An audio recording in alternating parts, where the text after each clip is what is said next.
Keloids చాలా common and keloids గురించి చాలామందికి చాలా క్వశ్చన్స్ ఉంటాయి. సో ఈ నెక్స్ట్ ఫ్యూ వీడియోస్లో నేను కీలాయిడ్స్కి సంబంధించిన ఫ్రీక్వెంట్లీ ఆస్క్ క్వశ్చన్స్ని ఆన్సర్ చేస్తాను. ఫస్ట్ అండ్ ఫార్మోస్ట్, కీలాయిడ్స్ ఎందుకు వస్తాయి, ఎలా వస్తాయి? కీలాయిడ్స్ అనేవి ఆ పర్సన్కి జెనెటిక్గా ప్రిడిస్పోజిషన్ ఉంటేనే వచ్చే అవకాశం ఉంటుంది. కీలాయిడ్ అంటే ఏంటి? కీలాయిడ్ అనేది స్కార్ టిష్యూ.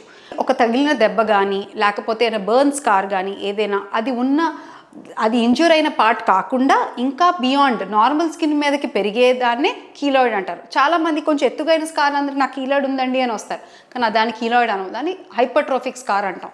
ఇంకో క్వశ్చన్, కీలాయిడ్స్ ఏ ఏరియాస్లో కామన్గా వస్తాయి అని. So usually chest and shoulder రీజియన్లో కీలాయిడ్స్ కామన్. కీలాయిడ్స్ ఇంజురీ తర్వాతే రావచ్చా లేకపోతే ఇంకెలా అయినా రావచ్చా అని కూడా అడుగుతూ ఉంటారు. సో చాలాసార్లు కీలాయిడ్స్ పోస్ట్ ఇంజురీ వస్తాయి. అవి ఎందుకు అంటే మనకి ఆ ఇంజురీ అయిన ఏరియా సరిగ్గా సూచర్ చేయకపోయినా, అది ఎక్కువ టైం పట్టినా అది మారడానికి అప్పుడు కీలాయిడ్ వచ్చే అవకాశం ఉంటుంది. అలాగే బర్న్ స్కార్స్లో కూడా కీలాయిడ్స్ రావచ్చు. అలా కాకుండా ఏ ఇంజురీ లేకుండా కూడా కొంతమంది కీలాయిడ్ రావచ్చు. ఎలాంటి అప్పుడంటే post acne scars, especially back కానీ చెస్ట్ వాల్ మీద కానీ. మీకెవరికైనా కీలాయిడ్స్కి సంబంధించి ఏ డౌట్స్ ఉన్నా కమెంట్ సెక్షన్లో పెట్టండి, ఐ విల్ ఆన్సర్ దెమ్.